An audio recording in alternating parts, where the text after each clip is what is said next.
Olá pessoal, tudo bem? Hoje eu queria conversar um pouquinho sobre um tema muito importante, que é obesidade no adolescente. Então, foi liberado um artigo agora em setembro, um artigo americano, falando sobre quais são as propostas para a obesidade no adolescente no ano de 2020. Então, só para a gente pincelar um pouquinho antes. Nos Estados Unidos, o cálculo é de que existam 9 milhões de adolescentes obesos. É muita gente. Existem dificuldades no tratamento da obesidade no adolescente porque tem mudanças psicológicas e funcionais, fisiológicas dos órgãos realmente que são inerentes ao crescimento e ao desenvolvimento. Então toda abordagem da obesidade no adolescente, ela tem que ser especial e cuidadosa. Como que a gente classifica então um adolescente como sobrepeso ou obeso? Então existem curvas de percentil.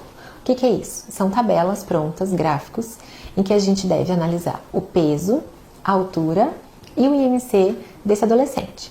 Um IMC que esteja no percentil até 85 é considerado normal, entre 85 e 95 sobrepeso, maior ou igual a 95 percentil de obesidade. É muito importante também avaliar as causas dessa obesidade. O paciente tem alguma doença crônica? Como que é o ambiente familiar?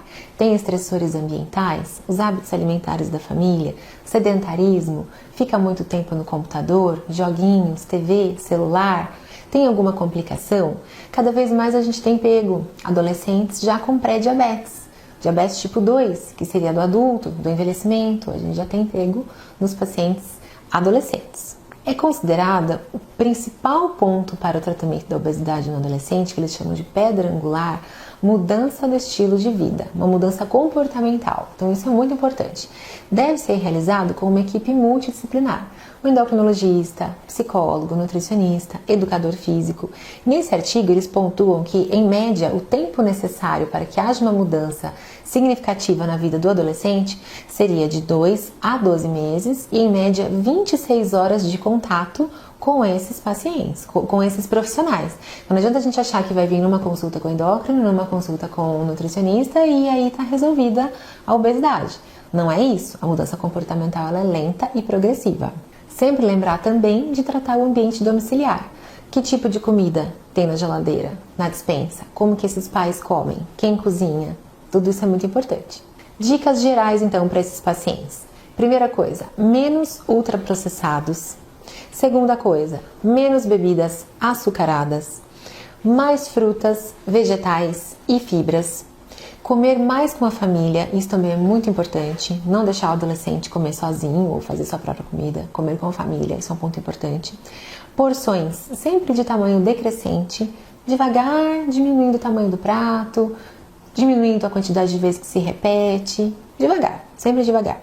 Estimular o paciente a monitorar o peso em casa. Sempre fazendo um reforço positivo daquilo que ele foi conquistando. Reduzir um pouquinho o peso, experimentou algum alimento que não ingeria anteriormente, isso é muito positivo. Colocar metas, quais são as metas do objetivo de tratamento? Então, olha, a próxima consulta, a nossa meta é isso. Então, sempre procurando um reforço positivo. A atividade física para o adolescente, o recomendado é que se faça 60 minutos todos os dias, 1 hora por dia, é isso mesmo. De uma atividade que seja prazerosa, daquilo que eles realmente gostem de fazer. Muito importante também destacar, diminuir o tempo de tela, de tablet, celular, TV, joguinho, para menos do que 2 horas por dia. Essas 2 horas não está incluído o tempo que eles relatam como didático, aquilo que você precisa estudar. Não, o estudo não conta nessas 2 horas. Tempo de tela, menos do que 2 horas por dia. Em relação aos medicamentos, existem pelo FDA, né, que é o órgão regulamentador americano, somente 2 opções, que é o Orlistat, que pode ser utilizado em maiores de 12 anos, que vai diminuir a absorção da gordura alimentar, tem efeitos colaterais, então não é todo paciente que gosta de tomar. E lá também pode ser utilizado para maiores de 17 anos a fentermina, que é uma medicação que a gente não tem aqui no Brasil, a gente acaba usando sibutramina em alguns casos, que são inibidores de apetite.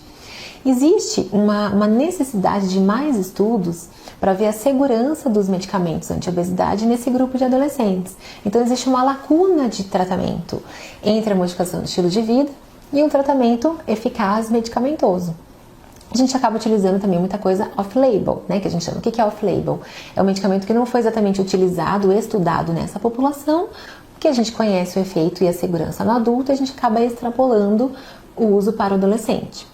Dentro dessas medicações, existem a lorcaserina, que foi agora aprovada no Brasil, a gente já tem no mercado, e os análogos de GLP-1, que já tem um deles que pode sim ser utilizado para obesidade no adolescente. E, em último caso, a cirurgia bariátrica, que nessa população não seria exatamente muito adequada, por quê? Deficiência vitamínica, muita mudança, uma transformação de vida, então tentar muito antes outras medidas. Focar na modificação do estilo de vida, tratar a família e pensar que a obesidade é uma doença crônica e recidivante. Quanto antes a gente puder iniciar o tratamento, melhor, tá bom? Um abraço e até mais!